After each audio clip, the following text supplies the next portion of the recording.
Shalom saudaraku yang terkasih, kembali lagi kita merenungkan kebenaran firman Tuhan pada hari ini yang terambil di dalam Galatia pasal 5 ayat 26. Beginilah firman Tuhan. Dan janganlah kita gila hormat, janganlah kita saling menantang dan saling mendengki.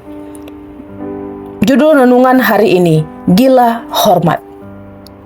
Suatu kali ada seorang anak SMA yang baru saja mendapatkan prestasi yang tinggi di sekolahnya karena menang dalam perlombaan olahraga. Anak ini merasa bangga, kemudian apapun yang dia dapatkan, ia segera memposting foto-fotonya di media sosial dan menambahkan keterangan yang mengumumkan bahwa dia menang. Tetapi dengan berjalannya waktu, anak ini mulai lupa.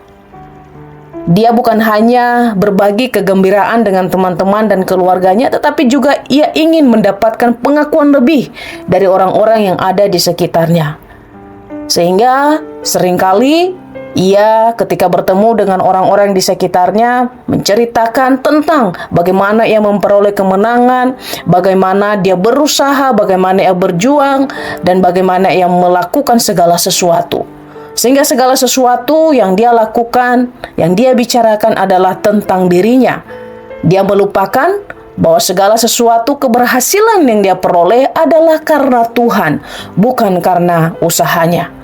Melalui renungan firman Tuhan hari ini, mengingatkan kita untuk kita jangan gila hormat. Dalam bagian ini bukan berarti sebagai manusia ketika kita mendapatkan sesuatu, kita tidak memerlukan pujian dari orang lain. Tentu kita menginginkan pujian, apalagi support dari orang-orang di sekitar kita, apresiasi dari orang-orang yang kita kasihi. Namun yang menjadi permasalahannya adalah bukan soal bagaimana orang lain memberikan kita apresiasi. Tapi ketika kita sudah mulai melupakan Tuhan dengan pencapaian yang kita dapatkan, disitulah yang menjadi masalahnya. Ketika kita melayani Tuhan, seringkali kita berpikir, saya bisa bernyanyi karena suara saya bagus. Saya bisa bekerja di suatu perusahaan karena saya pintar. Sehingga kita menonjolkan tentang diri kita.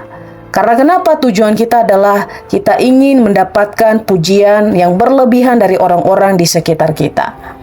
Melalui renungan firman Tuhan ini mengingatkan kita untuk hidup dalam kerendahan hati. Jangan sampai kita gila hormat, kemudian kita melakukan segala sesuatu yang untuk menyenangkan diri kita sendiri, tanpa kita sadari bahwa sebenarnya segala hal yang kita miliki, semua hal yang saat ini kita peroleh, itu berasal dari Tuhan. Pada saat kita hidup dalam kerendahan hati, itu artinya kita mengakui bahwa segala yang kita miliki berasal dari Tuhan. Bukan untuk kepuasan, keegoisan kita, atau untuk mendapatkan pengakuan manusia. Ketika kita memilih untuk hidup dalam kerendahan hati, kita akan melepaskan diri dari belenggu bagaimana kita memamerkan apa yang menjadi kelebihan dan apa yang menjadi kepintaran kita. Biarlah renungan ini mengingatkan kita untuk senantiasa memiliki kerendahan hati di hadapan Tuhan. Biarlah Tuhan Yesus memberkati kita senantiasa. Amin.